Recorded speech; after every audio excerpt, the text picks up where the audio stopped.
여름 휴가 시즌이 되었습니다. 휴가 시즌에 맞춰서 오늘은 여행 가실 만한 그런 지역을 하나 소개해 드리겠습니다. 다름이 아니고 하이델베르크 요리문답 작성이 된 독일의 도시 하이델베르크입니다. 지난주에 특강 하이델베르크 문답 종강을 했습니다. 독서 모임. 그리고 또 올해 격주로 요리문답 설교를 지금 14주차 진행하고 있기 때문에 마음 같아서는 독서 모임 참여하신 분들 하이델베르크에 보내드리고 싶었는데 지금 비행기 표 구하기 힘들어서 제가 오늘 강의로 대체하겠습니다. 하이델베르크에 가시면은 다음 전경을 볼 수가 있습니다. 대표적으로 네 가지 지역이 있는데 선제후가 살던 궁전입니다. 선제후라고 하면 당시에 이 독일 지역이 신성 로마 제국이었습니다. 여러 제후들이 이제 연결돼서 연합해서 사는 통치하던 그런 지역이었는데 선제후는 자기가 신성 로마 제국 황제도 될 수 있고 또 투표권 행사할 수도 있고 이런 선제후령이 이 지역에 7군데가 있었습니다. 그 중에 하나가 이 하이델베르크 이 지역이었습니다. 루터가 활동하던 윗지방 작센 지역도 선제후령이 있던 곳이었습니다. 여기 가보시면은 당시 궁전, 그 당시에 선제후의 그런 권력 그리고 당시에 누리던 여러 가지 호화스러운 것들을 볼 수가 있습니다. 그리고 칼 테오도르 다리라고 있는데 이 이름도 선제후의 이름을 따서 지은 다리입니다. 여러 선제후들이 지나갔지 않습니까? 그리고 유명한 하이델베르크 대학도 있습니다.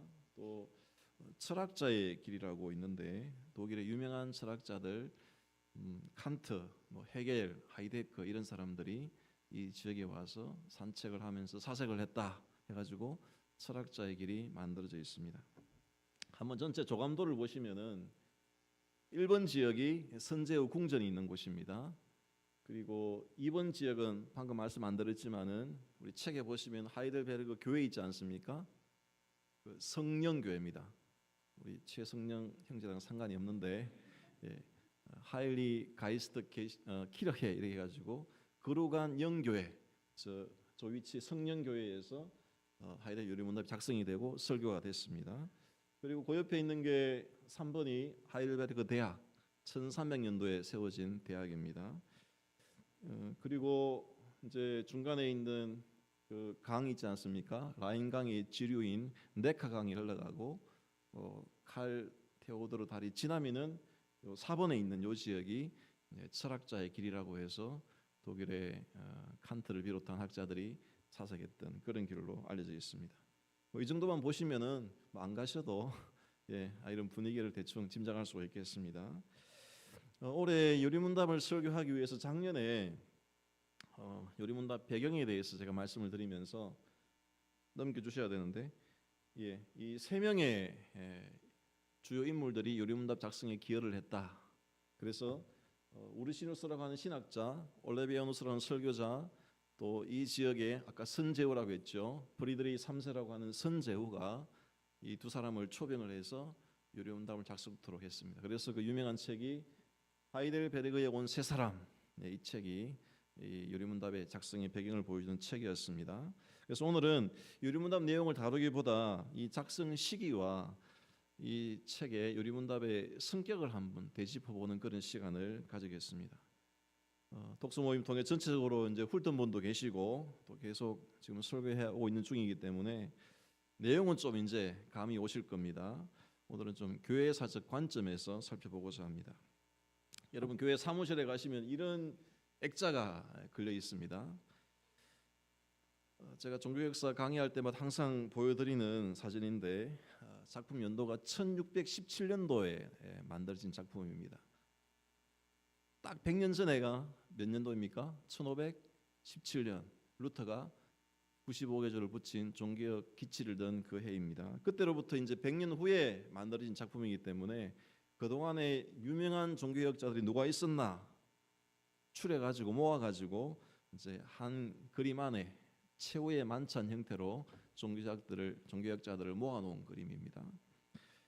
당연히 제일 중요한 사람이 화면의 중앙에 있겠지요. 보십시오. 세 명이 종교개혁 3대 개혁 알려져 있습니다.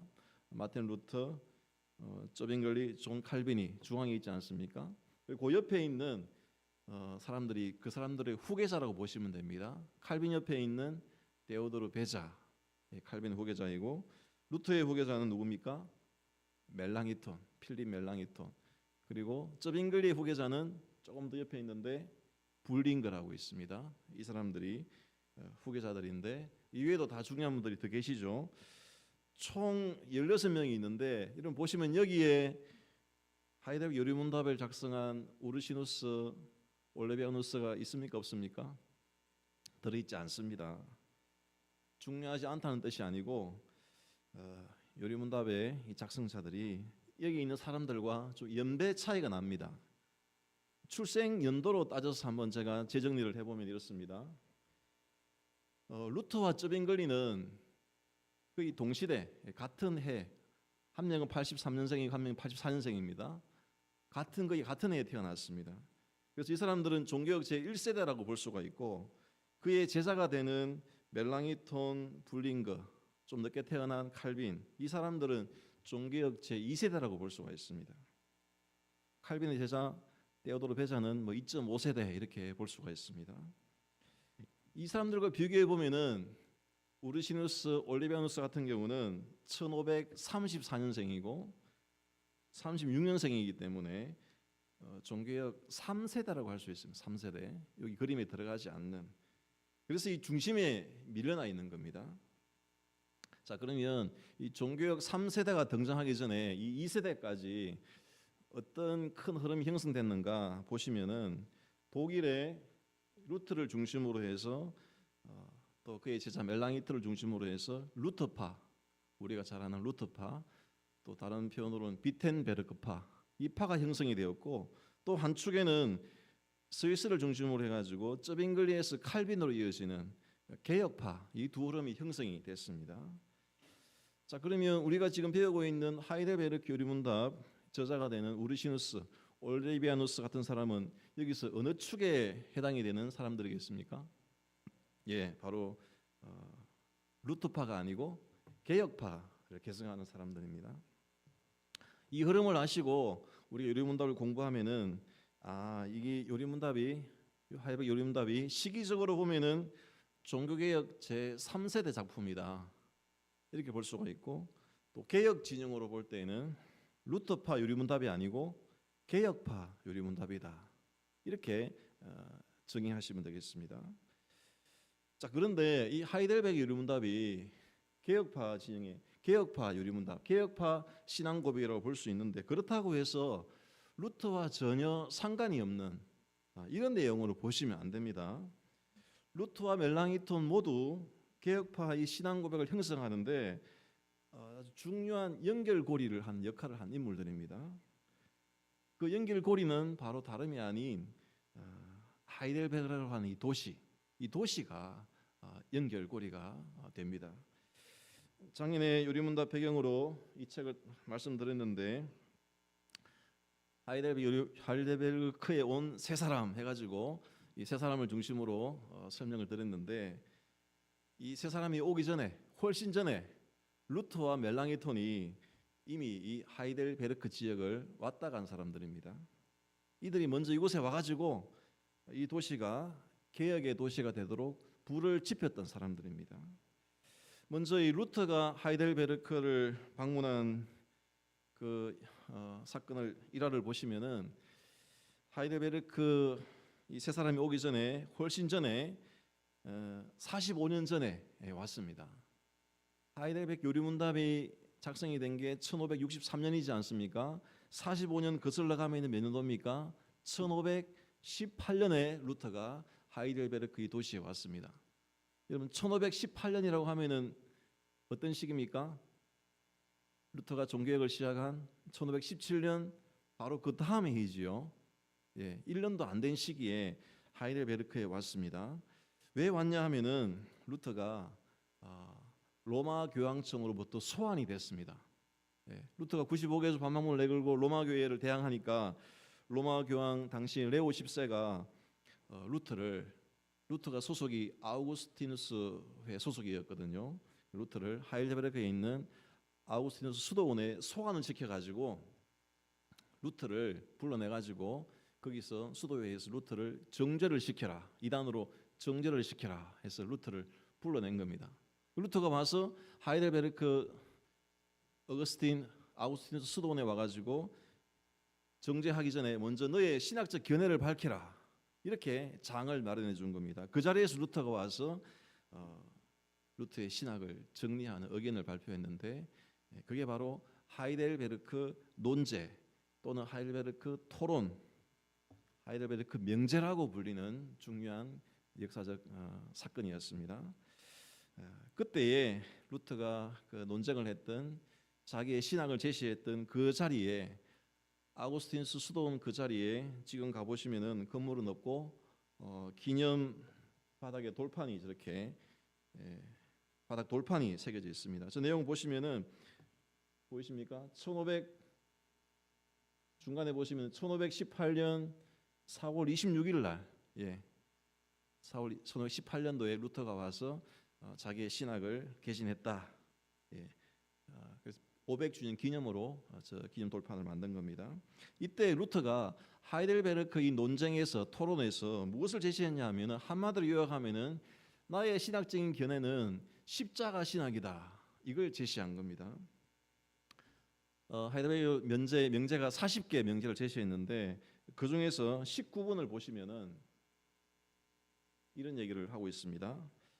한번 읽어보겠습니다. 하나님의 보이지 않는 것들을 마치 실제로 일어난 일들 속에서 명백하게 지각할 수 있는 것처럼 여기는 사람은 신학자로 부를 자격이 없다, 이런 말을 하는데, 설명을 드리면은 이 말은 루터가 중세교회 신학자들을 비판한 말입니다. 중세교회가 어떤 신학을 지향했냐 하면은 영광의 신학을 지향했습니다. 영광의 신학이라는 게 무엇입니까? 인간이 자기의 힘으로 하나님께 도달할 수 있다는 것이지요, 한마디로. 십자가 신학의 반대말입니다.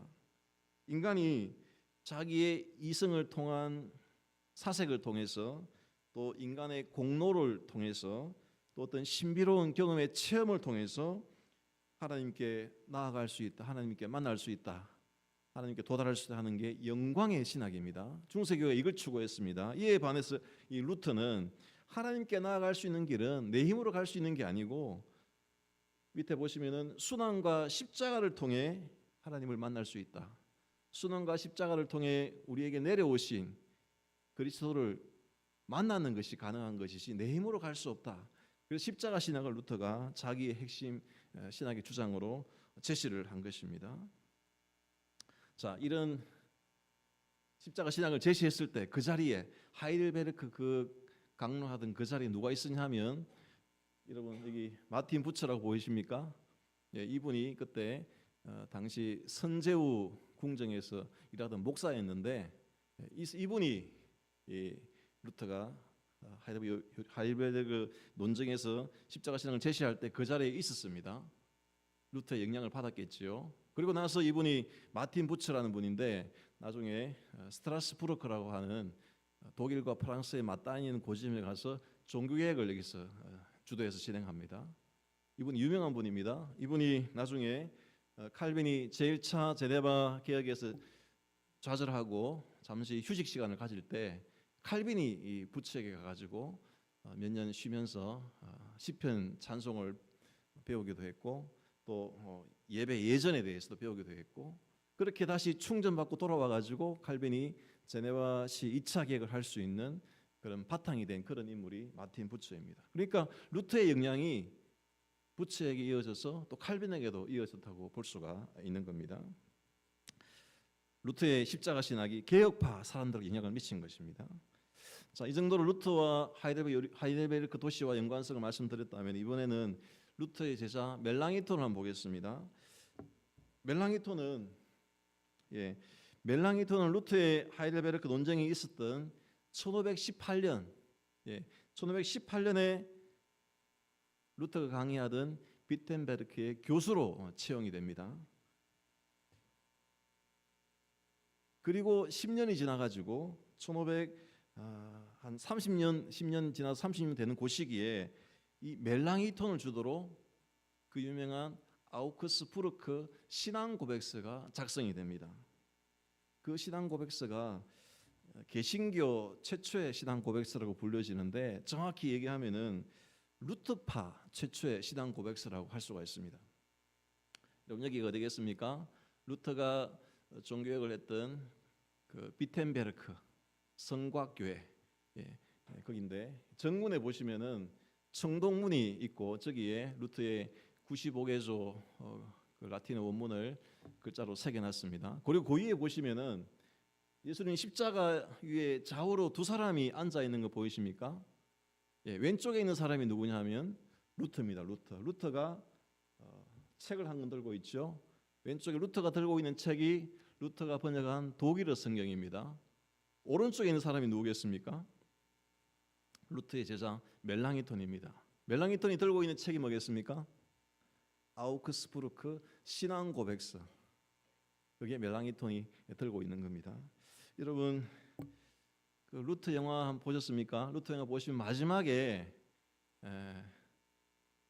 독일 황제 앞에서 신성로마 제국 황제 앞에서 이 멜랑이톤이 제후들과 함께 목숨을 걸고 우리의 신앙 고백서입니다 하고 제시를 합니다. 그게 바로 저 아우크스부르크 신앙 고백서입니다.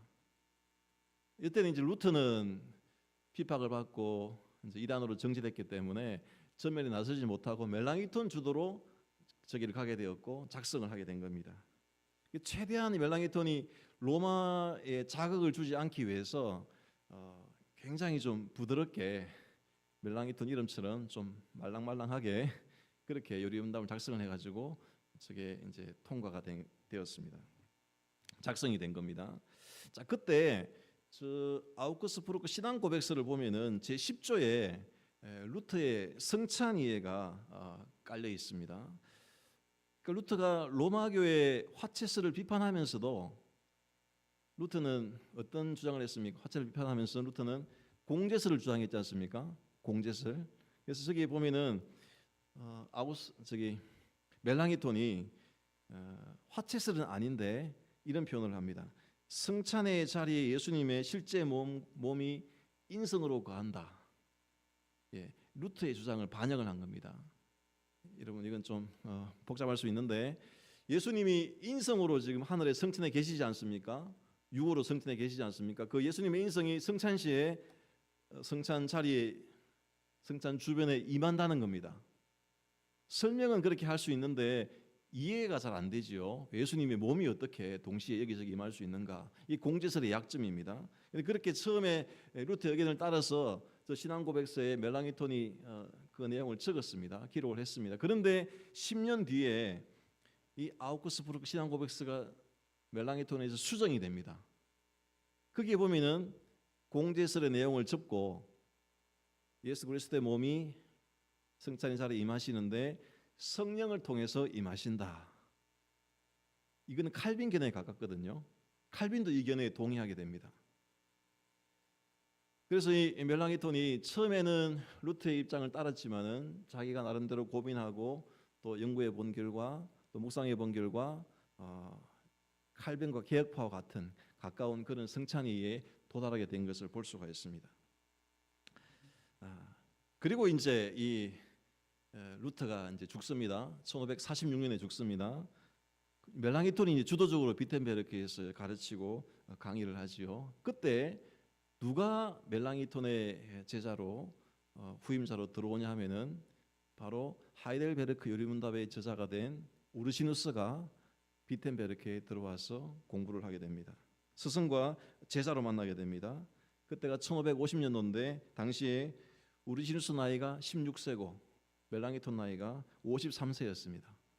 그러니까 멜랑이톤의 제자가 우르시누스지요. 이 우르시누스가 나중에 개혁파 신학을 정리하고 발전시키지 않습니까? 그러니까 멜랑이톤은 루터의 제자이면서 또 칼빈과는 성찬의 견해를 같이 하게 되고 우르시누스에게도 영향을 주게 되고 개혁파 인물들에게 큰 영향을 미친 인물이 루터의 제자 멜랑이톤입니다. 그리고 이 멜랑이톤이 한때는 우르시누스를 데리고 비텐베르크 인도한 우르시누스를 데리고 하이델베르크에 가가지고 하이델베르크에 선제후들이 있지 않습니까? 이 사람들이 개신교 신앙을 받아들이고 있었는데 내려가서 거기서 개혁을 할 수 있는 여러 가지 조언과 주문을 해줍니다. 그래가지고 멜랑이톤의 별명이 하나 붙게 되는데 하이델베르크의 개혁자 이런 별명이 붙을 정도로 이 멜랑이톤이 하이델베르크의 개혁에 많은 영향을 주는 그런 인물이 됩니다. 여러분 잘 듣고 계십니까? 예, 뭐 별로 많이 남지 않았습니다. 조금만 더 말씀드리면, 자 그러면 루터 얘기도 했고 멜랑이톤 얘기도 했습니다. 이 사람들이 루터파, 비텐베르크파이지만은 개혁 진영에 많이 영향을 미쳤다. 이 얘기를 지금 하고 있는 겁니다. 자 그러면은 이 우르시누스를 초빙해가지고 하이델베르크 이 지역의 개혁파 신앙을 정착시킨 선제후 이름이 프리드리 3세, 예, 이분을 한번 보겠습니다. 자 아래에 있는 저분이시죠. 저분이 선제후가 되고 나서 그 이전에 선제후들과는 조금 다른 면모를 보입니다. 물론 그 이전에도 선제후들이 이 개신교 신학을 받아들여 가지고 루터파 신학을 받아들이고 그 신앙을 가져와서 개혁을 전개했습니다. 그런데 이 프리드리 3세 선제후는 개신교 신앙을 가졌는데 루터파 신앙이 조금 부족하다, 문제가 있다, 바른 신앙에서 조금 미치지 못한다. 그래가지고 이 프리드리 3세는 개혁파 신앙으로 돌아서게 된 겁니다. 개혁파 신앙을 추구하게 된 겁니다. 그래서 그가 주도해서 작성한 요리문답이 하이델베르크 요리문답이라고 보시면 됩니다. 개혁파 요리문답이 작성이 된 겁니다. 그런데 이 일이 쉬운 일이 아닙니다. 왜냐하면은 당시에 로마 제국, 신성 로마 제국이 구교지 않습니까? 로마 교회지 않습니까? 로마 교회인데 어쩔 수 없어 가지고 정치적인 이유로 개신교 신학을 인정을 해줍니다. 그런데 유일한 인정한 개신교 신앙이 루터파 신앙이었습니다. 그래서 허용은 하더라도 신앙의 자유를 허용하더라도 로마 교회 이 구교 신앙과 개신교 신앙에는 루터파 신앙만 인정해줬습니다. 이런 상황에서 또 다르게 보이는 개혁파 신앙을 허용한다는 것은 로마 교회로부터도 눈치를 받게 되고 루터파로부터도 눈치를 받게 되는 아주 모험이 되는, 도전이 되는, 위협을 당할 수 있는 그런 일이었습니다. 그런데 이 프리드리 선제후가 일찍부터 바른 신앙에 관심이 많았고 또 성경을 나름대로 묵상을 많이 했고 또 당시 논쟁이 되는 성찬에 대해서도 많이 고민을 했기 때문에 결론적으로 루터파 입장보다는 이 개혁파 입장의 의견이 더 성경적이다 판단을 내린 겁니다. 그래서 개혁파 신앙을 자기가 추구하기로 결정을 한 겁니다. 쉬운 일이 아니었습니다.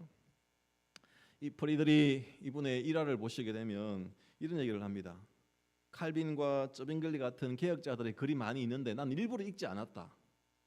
왜냐하면은 이분들 논쟁이 되는 분들이기 때문에 이분들의 글을 읽으면 나에게 또 다른 편협한 영향을 줄까 싶어가지고 나는 성경 자체의 소리에 귀를 기울였다. 그래도 내가 내린 결론이 최종적으로 개혁파 성찬의 입장에 맞다는 결론을 내렸다. 이렇게 얘기를 하고 있습니다. 그런데 문제는 이 프리드리 3세의 아내가 있지 않습니까? 마리아라는 여인이었는데 이 아내가 루터파 신앙을 가진 인물이었습니다. 일찍이 루터의 요리문답도 배우고 자란 분인데 남편이 이 마리아가 볼 때 남편이 자꾸 루터파 신앙을 떠나고 개혁파 신앙으로 이제 옮겨가니까 염려가 된 겁니다. 그래가지고 자기 딸을 결혼시키는데 그 사위가 어떤 사위였냐면은 루터파 신앙을 고수하는 그런 요한 프리드리 2세라고 하는 공작을 이제 사위로 삼게 되는데 사위가 될 사람에게 장인어른을 좀 설득을 시켜봐라. 저 개혁파 신앙으로 넘어가지 않도록 설득을 시켜봐라. 이렇게 이제 얘기를 하게 되고 어떤 작전을 꾸밉니다. 그래가지고 딸이 결혼식을 하는데 사위가 되는 요한 프리드리 2세가 루터파 신앙을 지지하는 많은 사람들 데리고 결혼식에 참여를 합니다.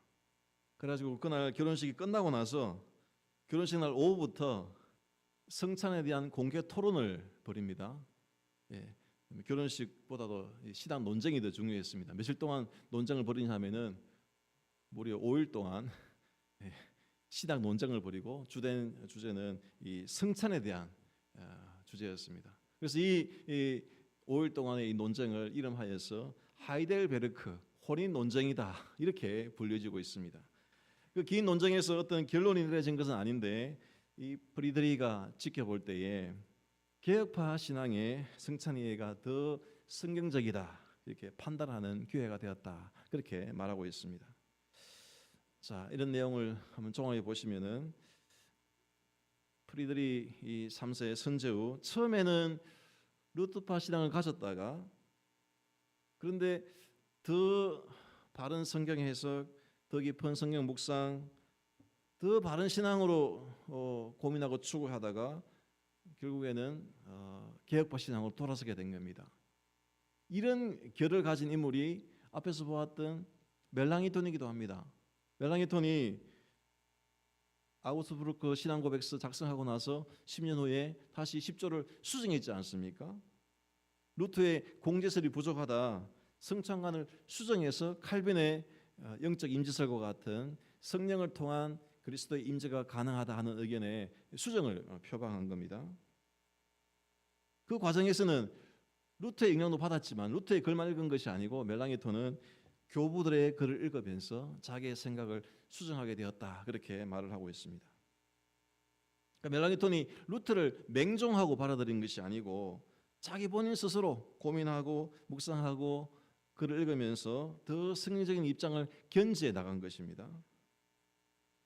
이 멜랑이톤에서 배운 우르시누스 요리문답 작성자이지 않습니까? 이분도 뭐라고 얘기를 했냐면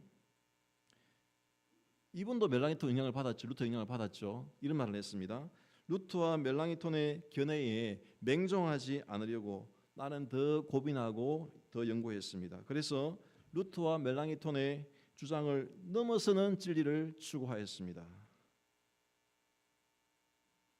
이런 입장을 가진 우르시누스였기 때문에 같은 신앙의 결을 보인 프리드리히 3세 선조의 눈에 발탁이 되었고 하이델베르크 초빙을 받아서 요리문답을 작성을 주도하는 임무를 수행해낸 것입니다.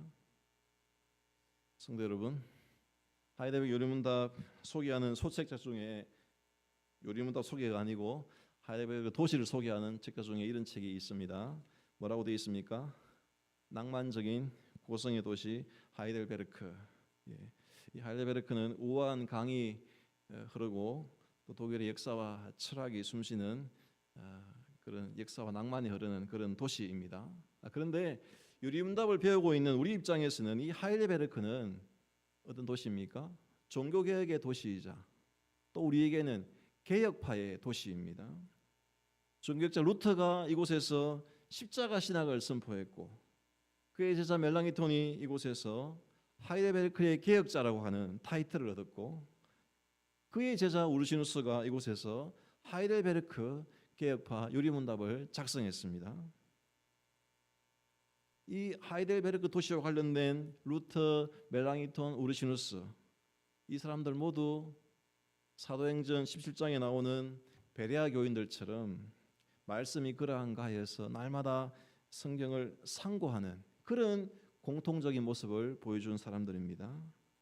루터는 어떻습니까? 로마 교회가 추구했던 영광의 신학에 대해서 문제점을 제기하고 그 폐해를 깨닫고 십자가 신학을 주창했습니다. 멜랑이톤 역시 루터의 공제설의 약점을 찾아내서 그리스도께서 성령으로 임재하신다는 성찬의 이해를 정립했습니다. 우르시누스 역시 멜랑이톤보다 더 발전된 개혁파 요리문답을 작성했습니다. 그리고 우르시누스로 하여금 이 작업이 가능하도록 한 프리드리히 3세 선제후 역시 간절한 마음으로 말씀을 받아서 이것이 그러한가 하여서 날마다 성경을 묵상하는 그런 신앙의 태도를 보여준 인물입니다. 이와 같은 이 신앙의 유산을 모르는 사람들에게는 이 하이델베르크라는 도시가 철학자들이 사색을 즐기던 그런 철학자의 도시 아니면 낭만과 고성을 즐기는 여행지에 그칠 수 있겠지만은 하이델베르크 요리문답을 배우고 있는 저 여러분에게는 이곳이 어떤 곳입니까? 믿음의 선배들이 바른 신앙을 전수하기 위해서 인생을 바쳐서 수고하고 땀 흘렸던 무대가 바로 이 도시라고 할 수가 있겠습니다. 하이델베르크 이 도시를 떠올릴 때마다 이것이 그러한가 하여 날마다 성경을 깊이 상고하던 이 신앙의 선배들의 모습을 본받는 우리 성도들 되시기를 간절히 바랍니다. 200장 찬송하시면서 오늘 구제헌금 드리겠습니다.